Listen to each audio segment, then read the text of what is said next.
Hello, all you Biconics wrestling nerds out there, and welcome to another rendition of the Collision Collective Reviews, your weekly AEW Collision review team. I am one of your hosts, Mikey, and joining me this week is the one and only Macho Rodriguez, otherwise known as Luis, to all of us here at the Biconics. My friend, I'm happy to have you back for another Collision review. Yeah, how you doing? I'm super excited about this review. We have a new AEW signee, which we'll talk about here shortly, and well, I love the storyline of the BCC and their newest feud. So I'm very excited for the way things are going on Collision. I think it once again continues to prove that it is the A show for AEW. Mm, Oh my goodness. We'll get into that because me and Adolfo had a good time with, the main event from Rampage. And then me and you are going to have a fun time talking about this match.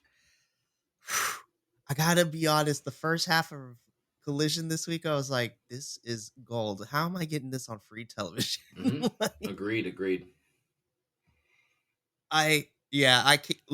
Let's just rip the band-aid off and let's just dive right in. So Hmm. we open up Collision this week. We have a singles match get with the bounty hunter Brian Keith taking on the king of the bums himself, Eddie Kingston. I love that he's taken that moniker to be his own thing, which is really Hmm. fun. Beautiful.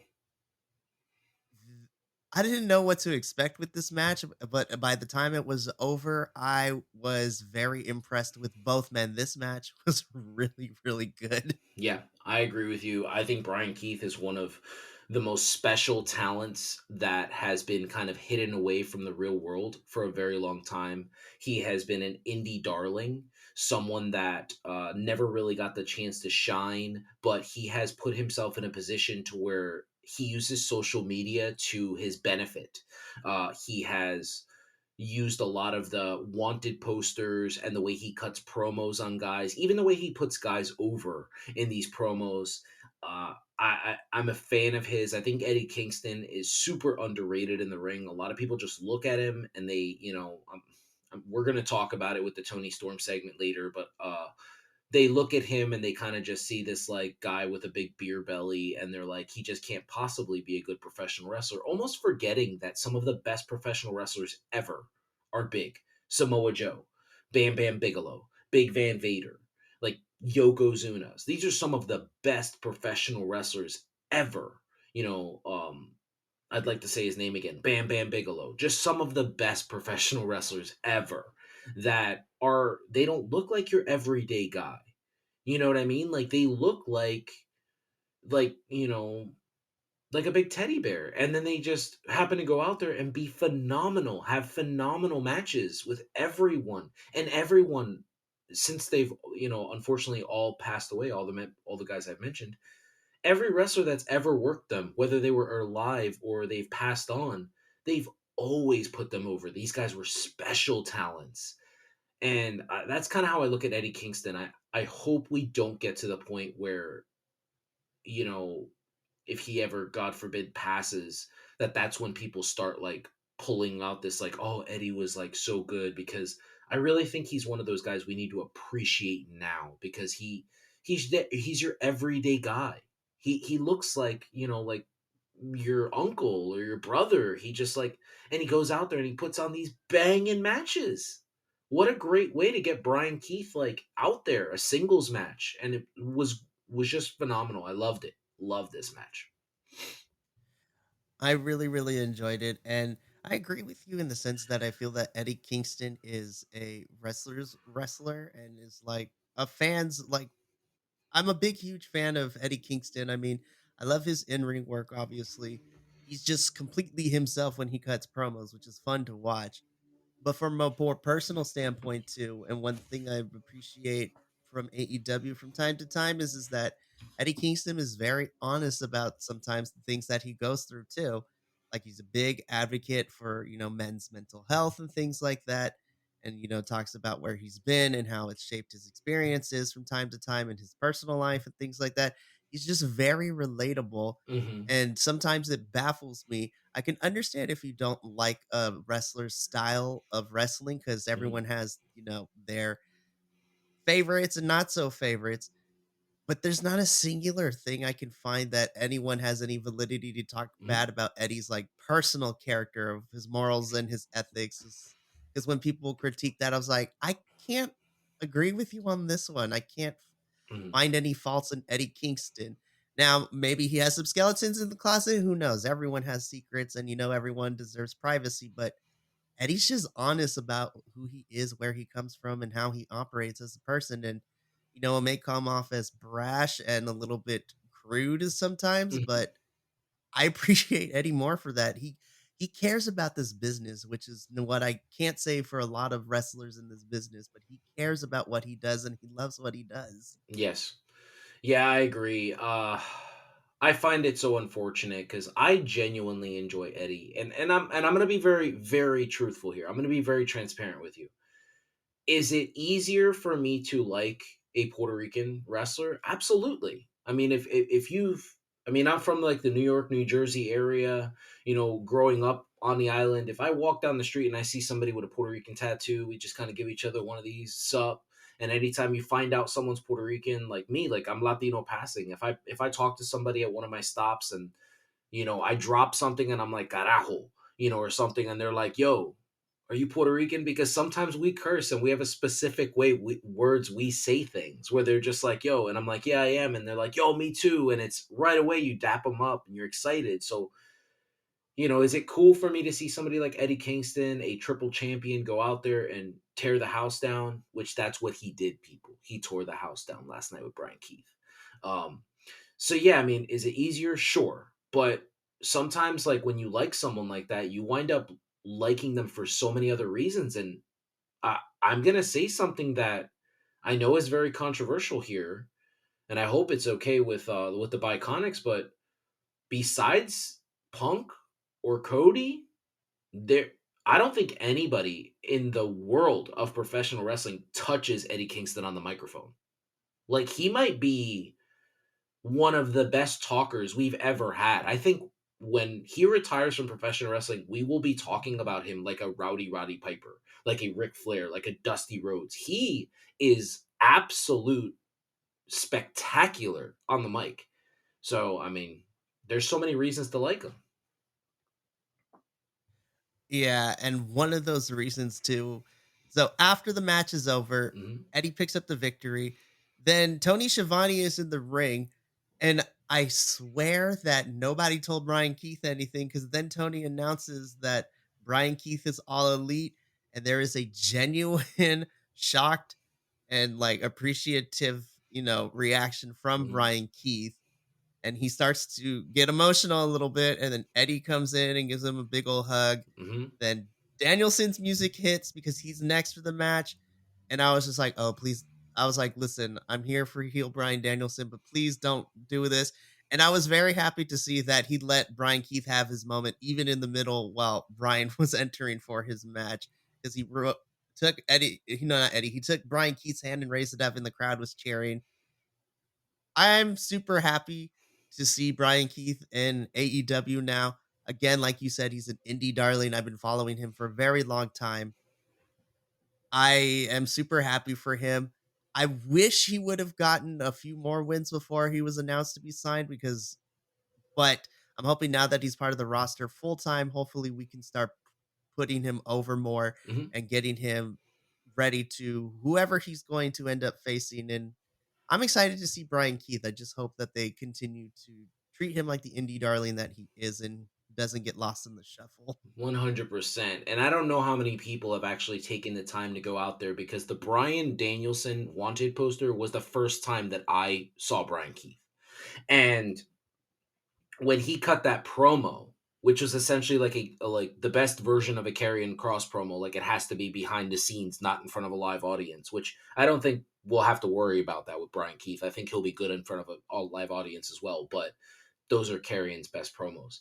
And when I looked at it, the one thing I noticed myself is Brian Danielson just isn't a hurdle for him. I think this is a hero for him.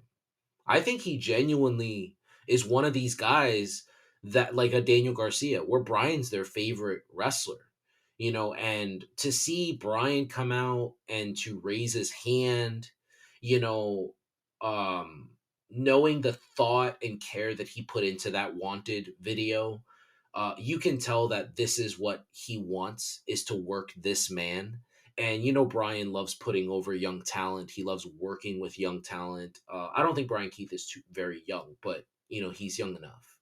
And I just, it was a very special moment. I agreed with you. I love heel Brian Danielson. My favorite version of Brian Danielson is the Planet's champion. Thought it was the best version I've ever seen. Goes back to like him being the Ring of Honor champion. But seeing him come out and put over Brian Keith the way he did, raising his hand, it was a special moment. And I agree with you. I think it was a genuine surprise. I think so. I think it was. And who knows? Maybe we're getting worked, but I'm gonna choose to believe what I believe, that it was a genuine surprise and good for Brian Keith.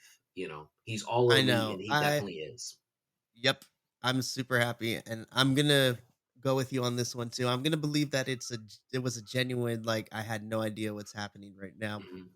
but it's great.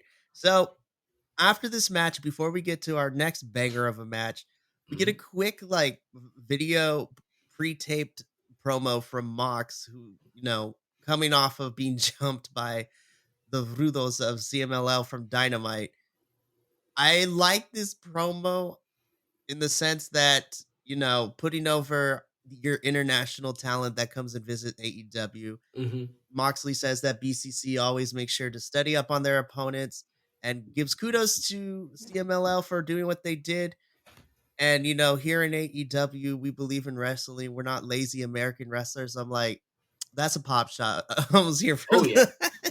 Mhm. I was just like, I mean, he's not wrong. Mhm. But 100%. essentially, this promo sets up that we're getting a six-man tag between the BCC and then the CMLL boys on Dynamite, which, look, if we're gonna keep bringing the CMLL boys for the next couple weeks, I'm not gonna complain about Mhm. it. Yeah. I'm super excited. Yeah, I agree with you. I loved it. I think John Moxley's definitely trying to drum up like he's trying to drum up like business, because his promos recently have been kind of shot directly towards the big machine. And you can tell that he's trying to create controversy, which we know controversy leads to cash. So people will start tuning in, wondering why. I mean, he's been opening up. Like, I believe he opened up Dynamite this week with a banger of a match, and that's what he's been doing. He hasn't wrestled a hardcore match in a little bit now. There's been a reason for people to pay attention to John Moxley matches, and his promos are just special. They're a little bit weird sometimes. It's hard to follow them at times, but if you like listen to them a couple times, which I tend to do because I really genuinely enjoy listening to John Moxley talk. That's why I preferred listening to him tell me his story when I listened to his audiobook.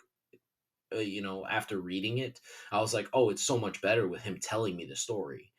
And yeah, I just thought to myself, what a great way to get over another group of guys. Now we have the CMLL that's going to come in, and they're going to work this hybrid of a technical brawler lucha style.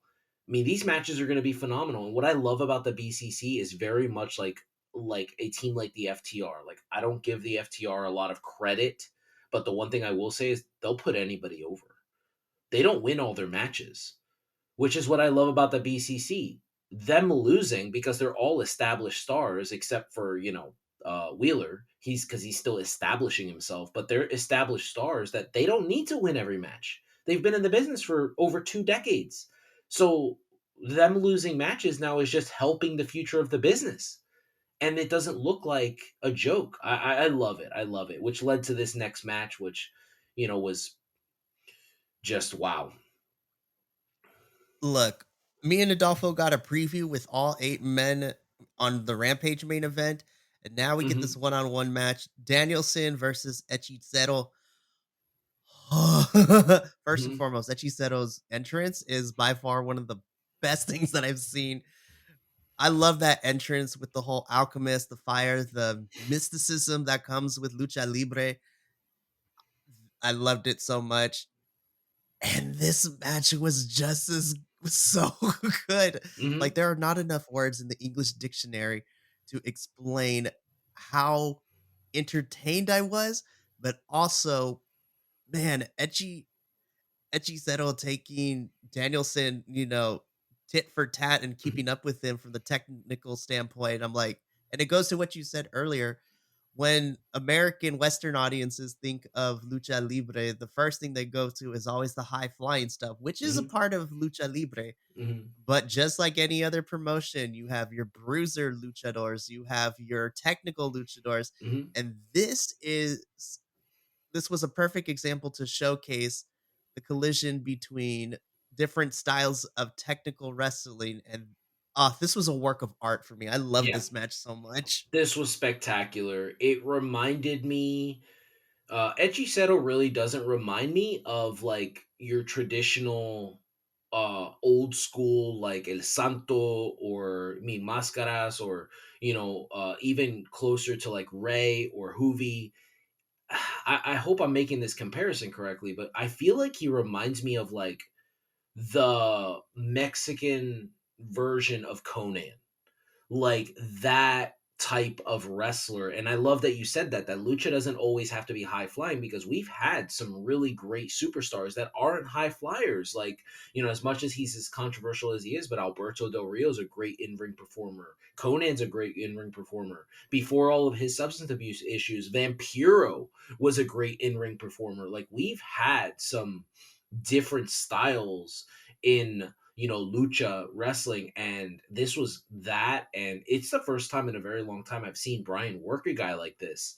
And I agree, I thought this was a work of art. I was like, man, this was, and I couldn't find a mistake in the match. I couldn't find a botch. I couldn't find, it was crisp and clean.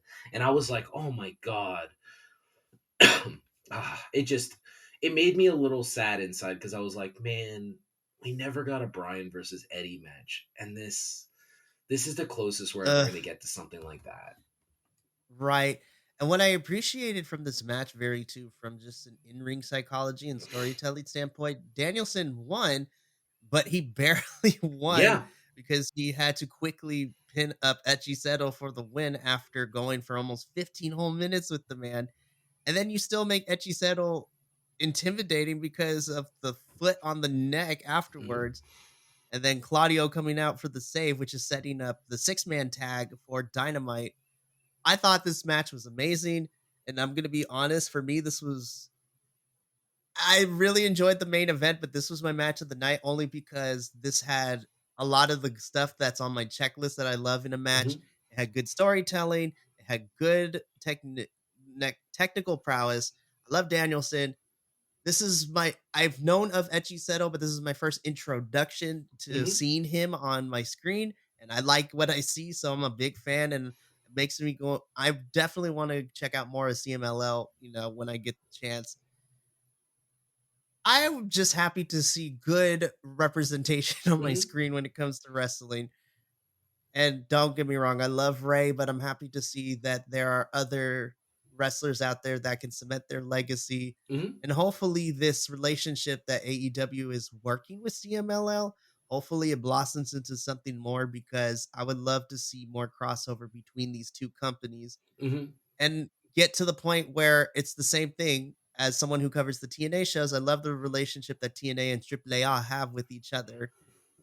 I Yes. just want more international stars on my Western Agreed. wrestling television, and Agreed. I want it so bad. Mhm. But Yeah. like I said, Claudio comes out for the save. It sets up for our six man on Dynamite. Speaking of six man, quick backstage interview slash promo from FTR Garcia, or FT Garcia is what I'm calling them now. Mhm. Which, you know, say what you will, I've said some things about FTR, about their characters being bland and boring. But one thing I agree with you is that they are never afraid to put anyone over or work with the younger talent. And I Mhm. mean, I love Daniel Garcia. I don't care. The dancing gimmick might be corny and shticky, but I love it. But it's slowly But going away. yeah, it's slowly going away because now we're getting professional wrestling Daniel Garcia, not sports entertainer Daniel Mhm. Garcia. I will admit the ending of the match where all three of them did the dance was kind of hilarious, and I like seeing that. Yeah. But this ultimately sets up for them that, They're establishing themselves as this weird new trio. Is it going to last long? Who knows? Mhm, But tonight, the three of them are on the same page, and they're going to be taking on the patriarchy to see where that match goes. mhm, So then, unannounced to me, we get a singles handicap match, even though they didn't call it a handicap match, but it was a handicap match. Hook taking on the Outrunners. As an ROH guy, it hurt me to see as soon as I saw the Outrunners. I'm like, oh, you're going to get squashed, aren't you? mhm. And honestly, I'm kind of glad that it wasn't a one sided squash. I'm a huge fan of the Outrunners, and I understand why ROH talent is making appearances on Collision because taping schedules have Collision and Ring of Honor being taped on the same days. Mhm. I enjoyed seeing this match. The Outrunners, they're very funny, but they're also pretty good in the ring too. And Ring of Honor also showcases that as well. I mean, it makes sense that Hook won, but I'm just wondering what are we doing now? Because my biggest question after losing to Joe, we totally want to keep Hook on television, but we're kind of doing the same thing that we did with him last year where he's just having these squash matches and Mhm. continuing to build wins. I want to start to see Hook in storylines. Yeah, That's my biggest thing. I agree with you. I personally believe that they've taken some, whether anybody wants to admit this or not, they've taken some notes from the big machine, and we see them in this show alone. I saw two things. This was one, and then the Tony Storm segment was another one. Because this one is everything I've been asking for of Hook. I think he's got a great look to him. I think he's got a he's getting better and better in the ring, and I want to see them Dominic Mysterio this guy. I want to see him in every single show, Collision, Rampage, Dynamite. Give this guy ring time. Let him, he's never going to get better just practicing in the back. He's never going to get better. Don't let this be Jade Cargill, because she's going to go over and she's going to do better. And, it's because she's going to have tons of time in the ring. That's what we need from Hook. We need him to have match after match after match. And I agree with you. It sucks to see the Outrunners in a position like this, but it benefits someone like Hook because he's clearly somebody they're pushing towards the future.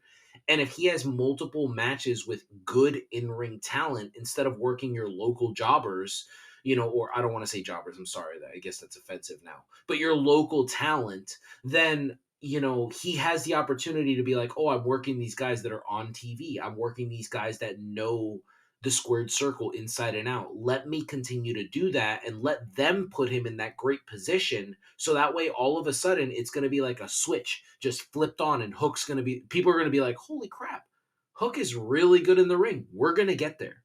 We're going to get there. And you can tell that that was the whole point. They gave us the match with Samoa Joe. And I liken that Samoa Joe match to the Jericho Triple H match, the match that never happened on Monday Night Raw, where they put the title on Jericho for him to relinquish it later.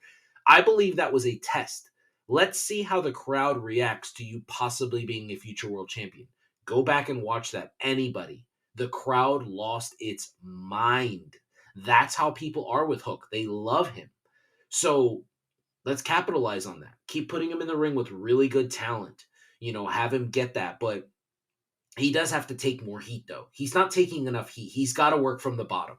He's got to take some pages out of a guy like a Kenny Omega or the Bucks or Shawn Michaels or Bryan. He needs to take heat because that's the only way his character is going to progress. And if he continues to go out there and squash guys, he's just going to be put in a Goldberg position, and he's going to wind up hurting someone, and it's just not going to work. He has to learn to take more heat. Right. And we'll see what happens. I like Hook. I just want him to start to be more prominent in the story aspect of, the triangle that is wrestling Mm, between character, agreed. in ring talent, and storyline. Speaking of storylines, it seems that we're starting a new one. So Tony Schiavone calls out Mark Briscoe and kind of recaps what happened last week during the cage match where House of Black tried to incapacitate Garcia, which then Briscoe was supposed to be the replacement to Mhm. help FTR in that match. And then Mark Briscoe got beat up by House of Black before he got a chance to get in.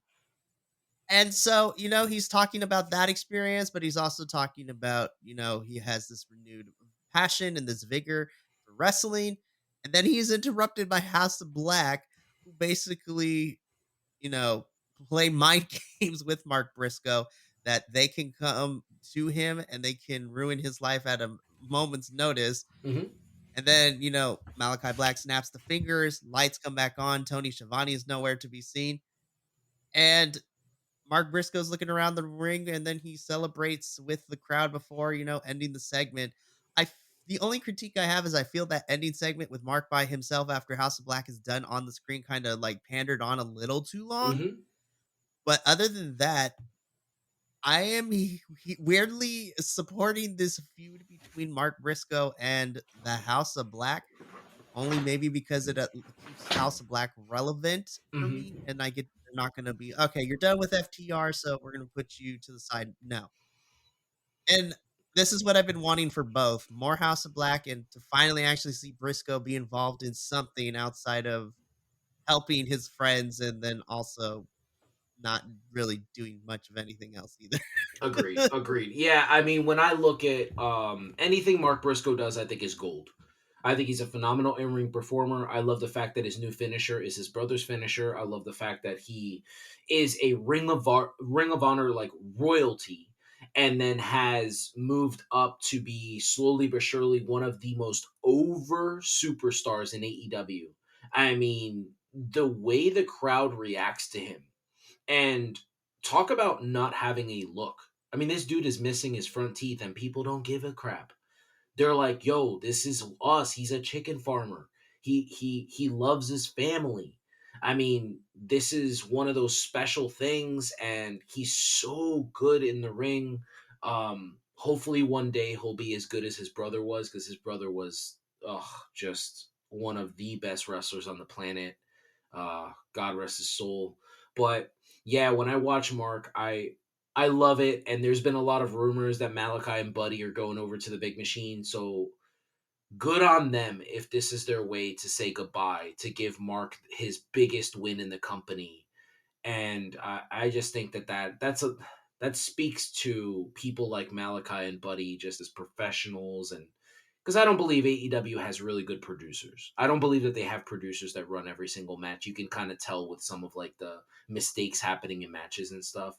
Um, how lost wrestlers look. That's what I'll say, is how lost they look and how much they wait for a spot, like just stand there and wait for an off the top rope spot.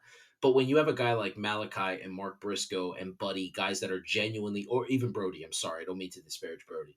Uh, just having guys like that all work together, I think this is a match made in heaven. I'm excited for what's coming. I wonder who Mark teams up with, like who's going to be his person. I genuinely thought Mark was going to join the FTR instead of Daniel Garcia, but I'm happy the way it's playing out. Let's keep Mark on his own. Let's keep him solo. Right. Because I think the big thing is that, unfortunately with the passing of his brother, I feel that pushing him as a single star, I think, is a good way to go. Hmm. And honestly, I'm excited to see what kind of great wrestling, as well as maybe some nonsense, Hmm. we can get from Mark Briscoe interacting with House of Black. So this is going to be fun. Then we get a quick segment from Adam Copeland that pretty much recaps all the open challenges that he's has, and I was reminded, I was like, dang, Copeland has had some really fun matches within the last month or so between guys like Griff Garrison, Hmm. Lee Moriarty, Dante Martin, Murder Grandpa himself, Minoru Suzuki. And what I'm very interested in, because I'm kind of cheating a little bit with FT Garcia picking up the win against the Patriarchy. I would love there to be Copeland versus Garcia, and that end up winner goes on to face Christian for the title next, which Love I it. think would be fantastic. Love that. And it I keeps, Yeah. yeah. So I hope that's the direction we're going for. And look, Copeland's just living his best life at this point. He gets to have fun, and I think that's the biggest thing for him. He's not here looking winning championships obviously is something that every wrestler wants to do at some point. Hmm. But I get the feeling that Copeland is in his era where he's like, I just want to have fun and I'm Hmm. willing to work with younger guys I've never got to work with before and still, showcase them in a way that makes sense, which I loved. I Hmm. think my favorite of the open challenges probably has to be Dante, only because Dante's a little more seasoned. But I really have enjoyed everything Copeland has done post losing to Yeah. Christian. I mean, I was a big proponent of the Edge and Christian Reeking of Awesomeness podcast. I listened to every single episode. I did not miss a single one. And the one thing I remember that I talked to Tyler on a lot about is a lot of what Copeland is doing now is what he talked about doing for years. He talked about working guys like Finn Balor. That was a special match he wanted. He talked about working guys like Roman. He talked about working guys like FTR. He wanted, that was like his favorite tag team. The way he talked about them. There is episodes upon episodes of him talking about the revival. Like you can tell um on Austin's podcast a while back, Brian was on it and he talked about how he doesn't need titles anymore. He wants to put over guys like Heath Slater, Drew Gulak, Jinder Mahal. He wanted to do that to further professional wrestling. He felt like that's what he was meant to do. And you can tell that Cope's trying to do the same thing. Like, hey, let me just go out here. Let me stay away from the title picture. Let me stay away from your top guys. And let me help establish your younger guys. So, I mean, I'd like the next Cope Open to be Brian Keith because I think that would be a great push for him too. Like, let's start him off hot right away. Let's start him off hot. Give us that moment. That'll be smart. Oh man, I love that idea, and I'm here for it. And I'm just happy to see Copeland enjoying himself, which I think is Hmm. something that I think he knows entering the final like stage in his career. Not to say he's going to retire within the next couple months, but he's in what I affectionately call the like grandparent stage, where he's Hmm. seen all these kids who have been inspired growing up watching Copeland wrestle, and now he gets the chance to kind of be the fun grandparent where he hypes them up on sugar by wrestling them and then sending them back to their parents. Hmm. Like, Hmm. I love it so much. Speaking of things that I love, this was our first women's match of the night. Serena Deeb taking on Queen Aminata. Look, Queen is all over the place right Yeah. now in the sense that she's almost on every single AEW and she's in Ring of Honor too. Hmm. I want her to get a substantial win, but man, Queen has risen through the ranks because she must have impressed a bunch of people backstage because she's on almost every single show every single week. I mean, me and Adolfo got to see her go up against Willow, which was a phenomenal match on Rampage. And here she gets to fight Serena Deeb, who, in my Hmm. opinion, is one of the top women's wrestlers right now in any company, just from a Agreed. technicality standpoint. She is the professor of many holds, in my Hmm. opinion. Serena knows everything.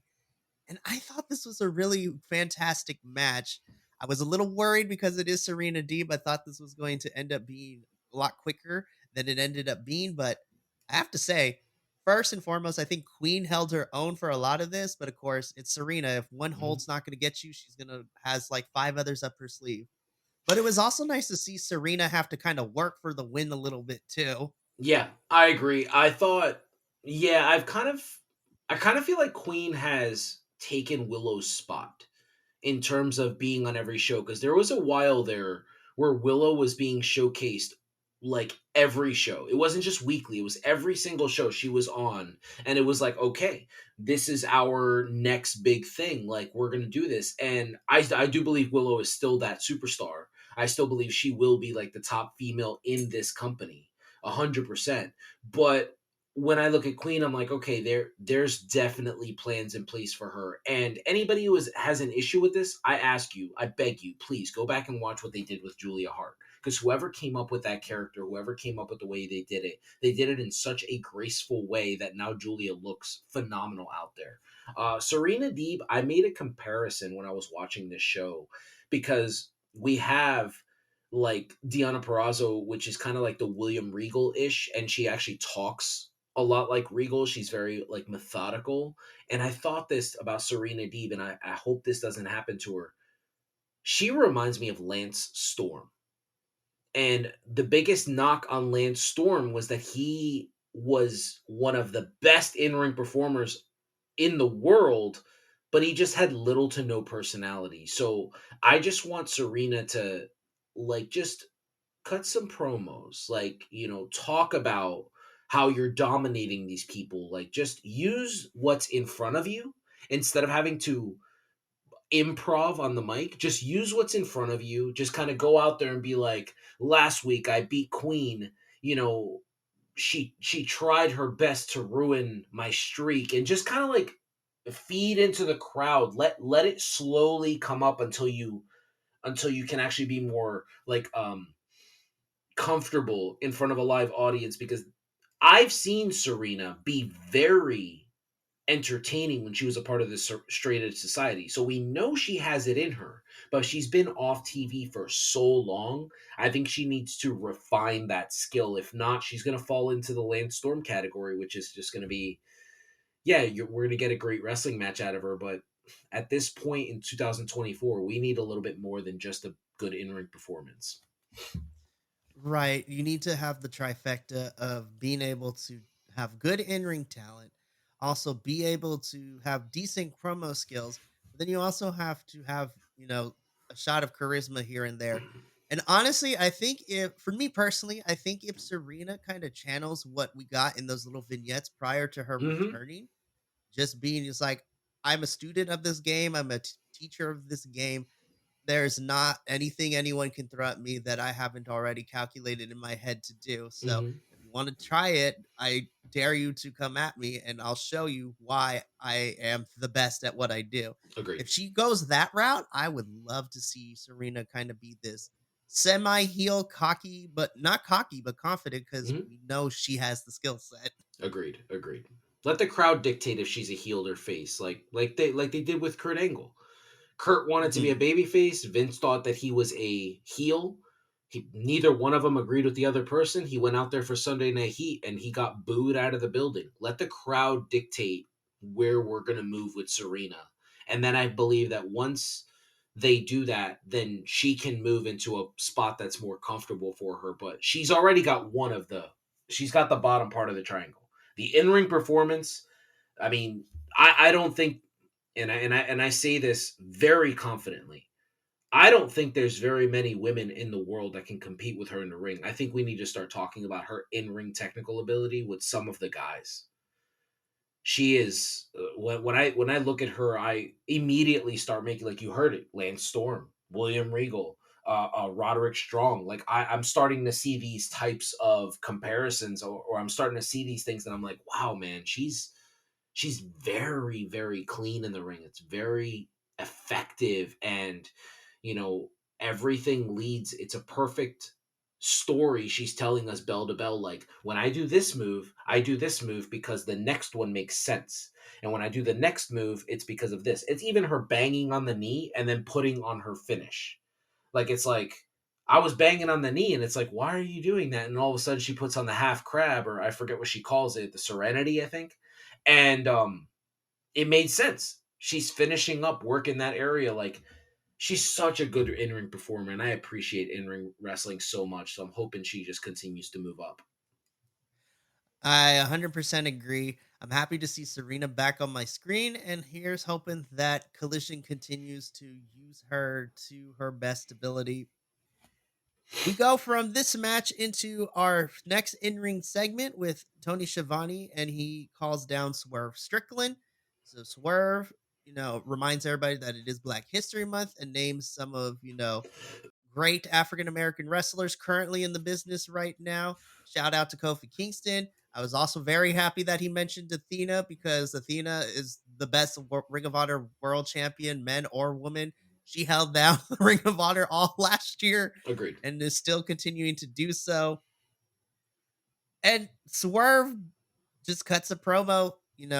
Tony asks him about his upcoming match with Hangman on Dynamite. Winner goes on to face Joe at Revolution. And Swerve just basically reiterates that he's 2 and 0 with Hangman and Hangman needs to prove something, so he's going to do it. Hmm. And he basically tells Nana and Mogul Embassy, to a lesser extent, we are family, but this is a business, no interferences, because he doesn't want to give any excuse to Hangman of why he lost, because now it's just going to be a one-on-one, Hmm. which I really like seeing this kind of pinpoint for Swerve where he is confident in his abilities as a heel and as a wrestler. He's like, look, I'm not going to give Hangman the pleasure of complaining that he lost because of interference. So nobody's allowed at ringside. And then when I beat Hangman, there's going to be no excuses. Which, look, I'm a big fan of Swerve. I thought this did its job in setting up what we're getting next week. My only concern is that I need to see how Dynamite plays out because while I'm excited to have Hangman and Swerve kind of swimming around Samoa Joe and the title scene, I feel that, and this is just me personally, I feel that we've kind of pushed them two into this situation a little faster than I would have liked, but I'm still here for it. Mhm. I'm just hoping that, again, I have to wait to see what Dynamite has because don't I mean, I feel like Hangman can lose to Swerve, but then I don't want Swerve to go one on one with Joe just yet at Revolution because then he's gonna lose that Revolution, Mhm. which is something I don't want to see Swerve do yet. I don't want to see Swerve lose yet. So I don't Yeah, know. I'm curious. I don't think AEW is going to do back-to-back long-term champions. So I think Joe has the title so he could drop it to Swerve. I think that's the whole plan. That's the way it kind of feels to me. I don't think that Joe beat MJF because he was going to be this long-term champion for the top of the company. I believe he beat MJF because MJF was hurt and they needed to move on from him. Or else I think we were going to get Swerve versus MJF and MJF was going to drop it to Swerve. But I don't think he could have made it. Like they needed to build Swerve up a little bit more. I think he does pick up the third win on Hangman, which helps because as soon as he picks up that win, now we immediately have a feud for Swerve. His first title match, his first title person could be Hangman. And Hangman could lose to him over and over and over. It's not going to hurt him. He's one of the best in ring performers in the company. And even if he moves to the back of the line, kind of like the Cope Open type of thing, where he just starts working, he jumps back into a tag until maybe a year down the road, I just kind of see Swerve as the guy that I think he's being positioned. And Tony hasn't really given us situations like this. Like he mentions Black History Month, he mentions Ron Simmons, Kofi Kingston, Athena. He mentions this stuff, and he is really big on wanting to be the first Black AEW champion. This is his deal. Now, the only thing that pops out to me that makes me a little bit leery that he may not win, even against Hangman Adam Page, is Prince Nana's reaction to being told he's not going to be at ringside and that no one's going to be at ringside. It's almost like, oh, you think you got here without us? Like I'm wondering if that's the story being played out. So that's my only concern. Yeah, I hope not. I really don't. And you know, yeah, there's only the really only one way it can be is that I don't I mean, while it might be interesting, I don't see Hangman beating Swerve on Wednesday to face Joe at Revolution. I feel that Swerve should win. Hmm. But if Hangman wins, I'm not going to be upset about it. I'm just going to be a little perplexed. And my big thing is I might be overshooting here, but when Swerve becomes champion, whether it be at Revolution or if they somehow drag this out to Double or Nothing, for me personally, Hangman being Swerve's first feud for this title is would be amazing. But then I'm looking farther down the line too. I was like, you have a certain United Empire Hmm. person coming in at the end. And honestly, in whatever capacity we get, I think Swerve versus Osprey would be very, very entertaining. Hmm. That's just my bias because I'm a big fan of Osprey. But please, AEW, do the right thing. Let Swerve be your first African American AEW World Champion. Like, come on, I feel that it's his time now. Yes, agreed. It's definitely his house. Yes, who's how? uh, so we go from someone wanting to make history to someone. I was interested in the way that Tony worded this too. So we get a quick vignette with Timeless Tony Storm, Mariah May, Luther the Butler. I still think this whole gimmick is like the best thing right now, and I love it. But we continue to get this thing where Mariah keeps asking Tony if she watched her match. And then Tony said something that kind of was like, I don't think it was meant to come off this way, but I was like, yikes. Because Mariah asked Tony if, Tony watched her match from last Saturday, and Tony responds with, "My darling, if you've seen one women's match, you've seen them all." I'm like, and then I had a pause. I was like, I can't believe she said that. Hmm. Holy crap. and I might be reading too much into it, but as someone who loves women's professional wrestling, and I don't think Tony meant it as a negative thing, but I'm like, holy crap, girl, you just buried your whole women's Mhm, division with one singular statement. But I gotta admit, Louise, I don't think she's wrong in the context of this either. And this vignette was short, but let's just talk about it. So that specific line, she basically buried the whole mhm. AEW women's roster, Well, I but think she's that's not wrong. yeah, I think that's the discourse on the internet in terms of AEW women, is that there's nothing new. It's all the same thing. Baby faces are gonna win, heels are gonna lose. But when I look at it, I kind of see it as like she's trying her best to put uh women's wrestling on the map. And leading back to what Moxley said, it's a controversial statement. Like it's something where it's like, listen, lady, like we're trying to push your company and you're burying it. And that's kind of how I felt like she's using like the stuff from the big machine, because they use behind the scenes stuff on television. They use it as a part of the storyline. We're seeing it in another woman with Nia Jax. Nia Jax has been phenomenal since she's come back. She hasn't hurt anybody. She's been a great in-ring performer. Her entire everything has been perfect. She's become one of my favorite superstars in the company. Like I've just been like, wow, I didn't realize that I would become such a big fan of Nia. And that's kind of what I'm seeing when it comes to Tony and Deanna, like the amount of time she talks about her weight, the public workout. Like they're using things that people are poking and prodding Deanna at. And now she uses something that pokes and prods at the whole women's division. And it's like, they're not going to let you dictate this stuff about their women. They're going to say it. And they're going to show you how we're wrong. And that's exactly what I'm seeing here. This is the best version of a Tony Storm that we've ever seen, going all the way back to Tony time back in like early before she even joined WWE. And Deanna's kind of been this person who, I mean, she wasn't this good in NXT. She was kind of like enhancement talent. Like let's just go out there and you can help the other women move up. And she slowly became the superstar she was in TNA. And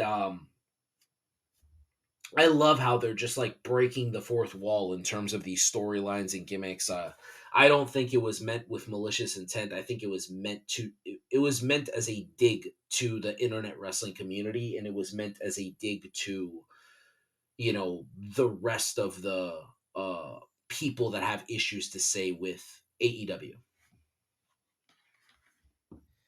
Yeah, and I agree. I don't think there was any malicious intent from Tony with that Hmm. line, and I'm kind of glad she said it too, as Yeah. well.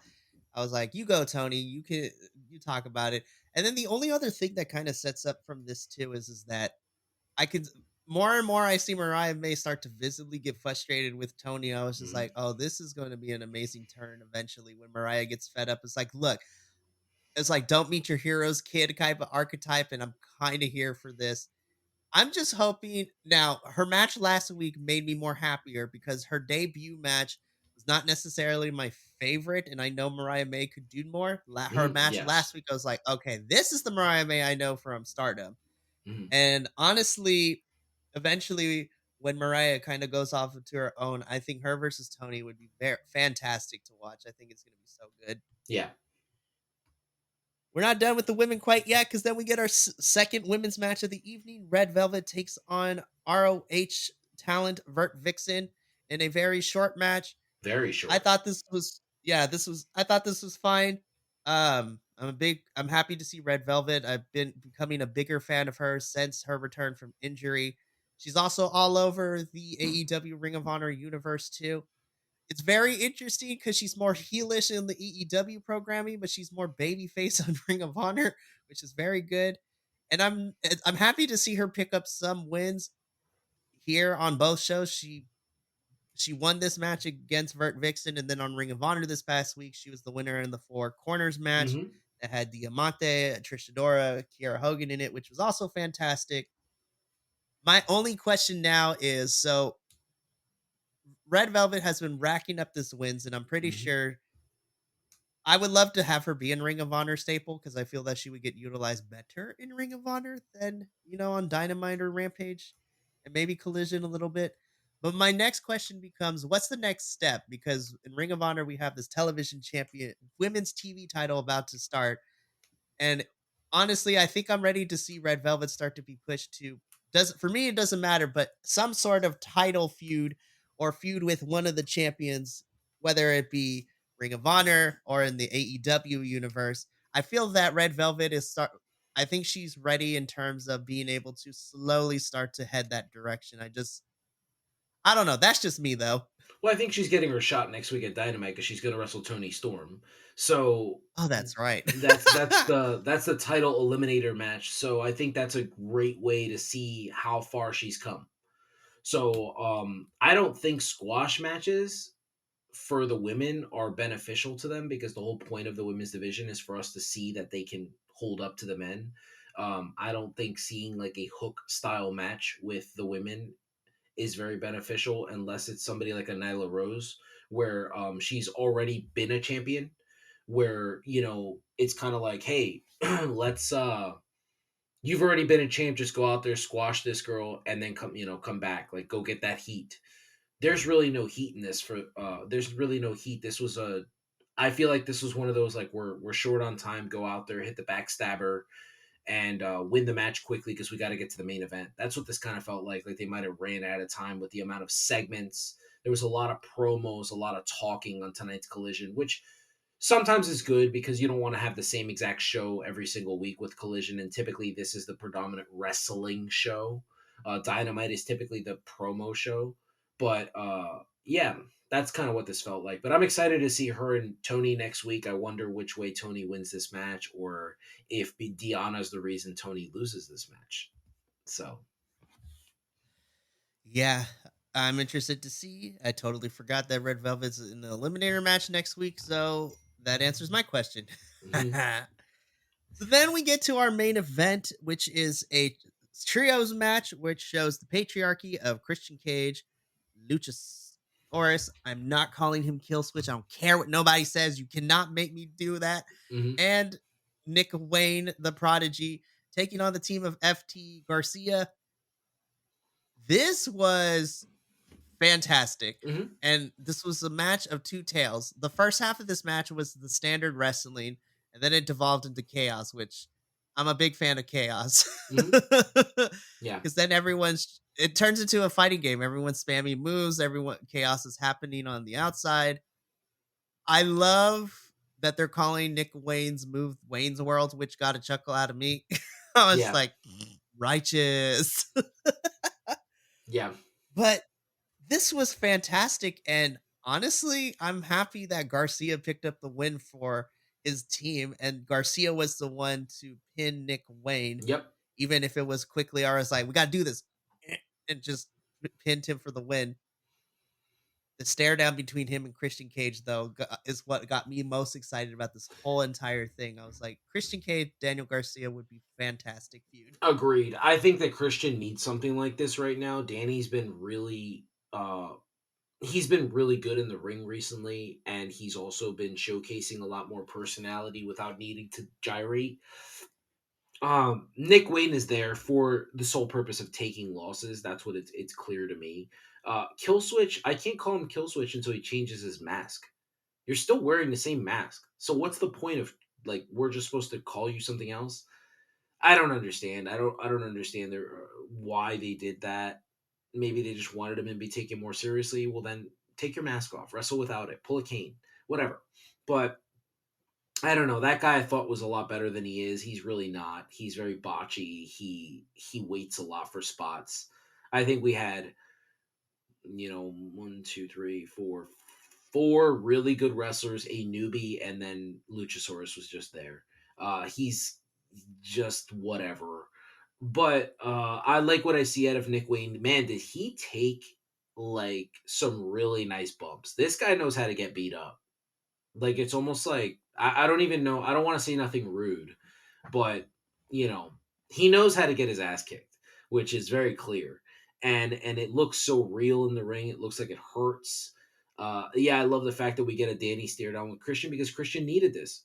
Copeland is doing something, If we're leading back to you guys, what are you supposed to do? Just wait around for Copeland? No, man. Go out there, wrestle Danny Garcia, and then you know, have Cope do his thing, and then eventually you guys get back to one another, and then you wrestle each other at Revolution, which I will be live in the audience for. By the way, just wanted to say that I know. after the soon to be tag team champions Sting and Darby Allin walk in to drop the titles to the Young Bucks.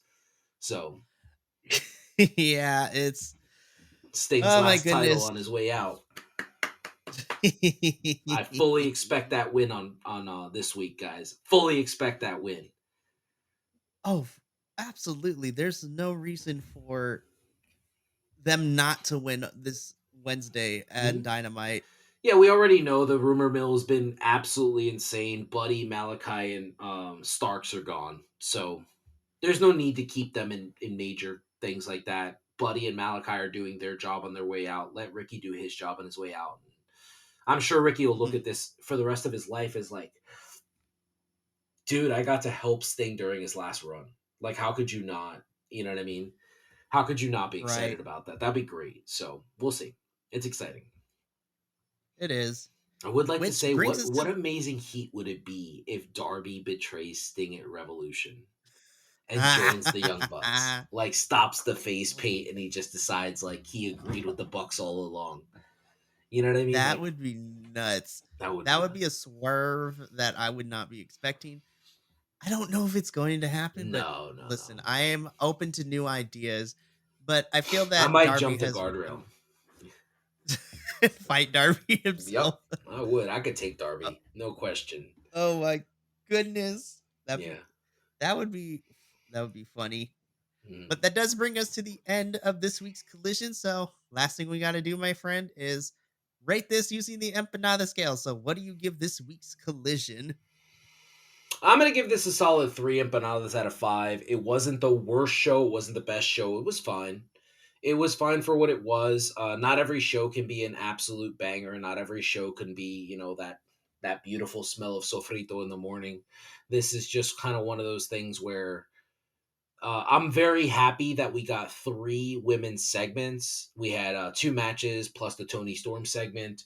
Very happy about that. I love the fact that Swerve was able to cut the promo he cut. That might have jumped it up more for me. Him mentioning, African American wrestlers from the past that have actually been world champions, and then talking about the significance of what it would be for him to win the title now. I think that is beautiful. It's exciting.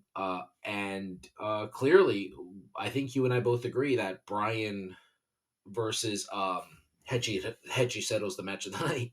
So, I mean, that was Oh, hands phenomenal. down. So, Like yeah, no contest. what I love about Collision is you touched on it a little bit earlier that you like seeing representation. I agree. I feel like Collision gives us more representation than any other show in professional wrestling. There is Mm.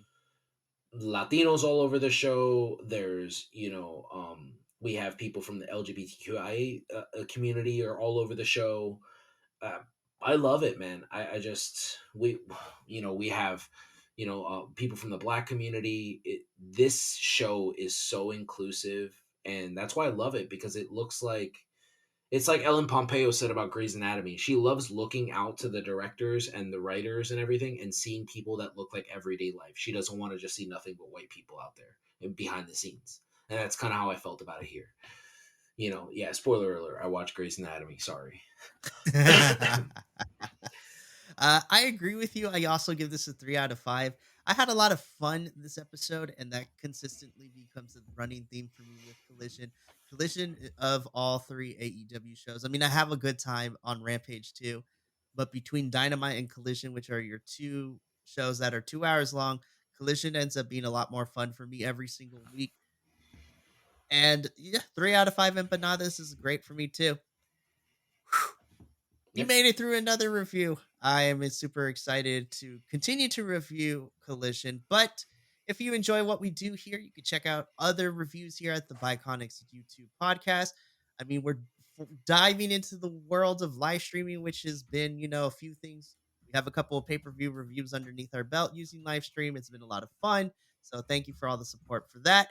If you want to know when reviews and live streams and all the good stuff happen, and if you just want to see me express my frustration through a healthy way by creating wrestling memes, make sure to follow us all over the social medias at BC WrestlePod.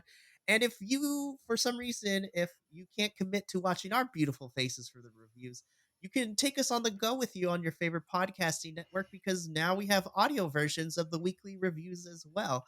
So you could take our voices with you to do your homework, to get you through a rough day at work. If you are sitting on the porcelain throne, like, we don't care. As long as Yep. you're listening to us in some capacity, we are here for it. Next week, we're going to be back once again for another Collision review. But until then, from myself, Luis Adolfo, and the rest of the Biconics boys, remember, take care of yourself, love one another, and as always, to stay biconic, all you guys, gals, non binary pals, he, she, theys, and gays of the internet. We will see you for the next review, but until then, ta ta for now.